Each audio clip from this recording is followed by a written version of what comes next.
Assalamualaikum Pak. Waalaikumsalam warahmatullahi wabarakatuh. Ada sedikit yang mau ditanyakan ini. Apa hukum khotib sekaligus dia jadi imam gitu? Dan apa hukumnya kalau misalnya khotib saja dia tapi dia tidak imam? Karena ada beberapa ustadz yang mensosialisasikan bahwa khotib itu harus sekalian imam. Karena kalau tidak hukumnya makruh. Bagaimana menurut pendapat Ustadz? Tiga yang mesti dijelaskan. Yang pertama, dalam kitab Durar Al-Hukam, la yambaghi ayyusalliya ghairul khatib.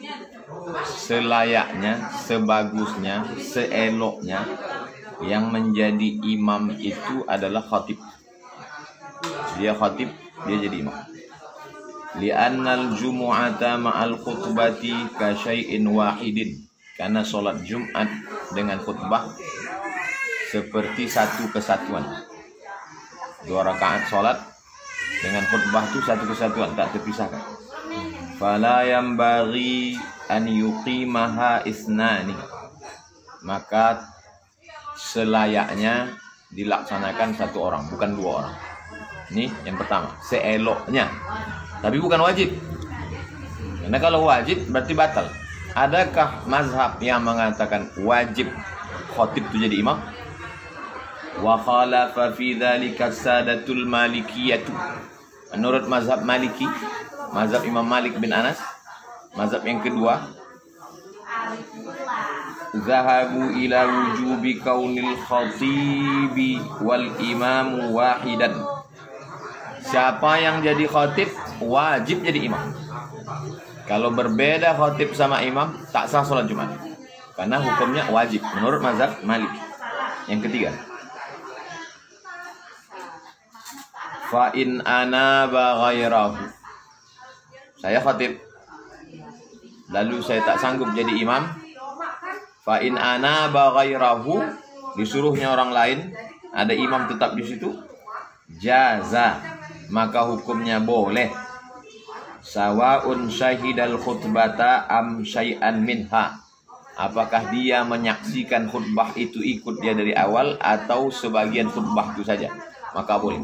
Dari 3 pendapat ini manalah yang Ustaz pegang untuk Indonesia? Saya pakai pendapat yang ketiga. Karena kalau yang khotib itu jadi imam, kalau yang khotib itu juga jadi imam, tak semua khotib itu bagus bacanya. Ceramahnya menggelegar, hurufnya berserak, matnya tak betul, hafalnya tak banyak. Dan ada yang perlu dibedakan antara tempat kita dengan di Mesir. Di Mesir, imam di masjid itu sudah diangkat sekaligus sebagai khotib. Maka kalau dia sudah jadi khotib, dia jadi imam. Ada SK-nya dari Al-Azhar. Tempat kita tak, di Saudi Arabia pun begitu. Syekh Abdurrahman Sudes, imam Masjid Arab, dia khutbah. Saya Su'ud Asyurem, dia yang khutbah, dia imam. Tempat kita tak begitu. Penceramah ini datang sebagai khotib. Tapi di masjid itu ada imam. Imam tetap masjid itu hafal Quran dia. Ustadz ini berceramah, tapi dia tak hafal Quran. Maka pakai pendapat yang ketiga, tetap imam tu. Tetap imam. Saya khotib sampai ke masjid. Di masjid itu ada hafiz Quran, suaranya bagus. Maju dia gitu. Jadi orang yang mengatakan bahwa kalau khotib berbeda sama imam jadi makruh sholat orang. Jadi perlu ditengok macam mana kondisi keadaan. Wallahu a'lam bishawab. Assalamualaikum warahmatullahi wabarakatuh. Waalaikumsalam.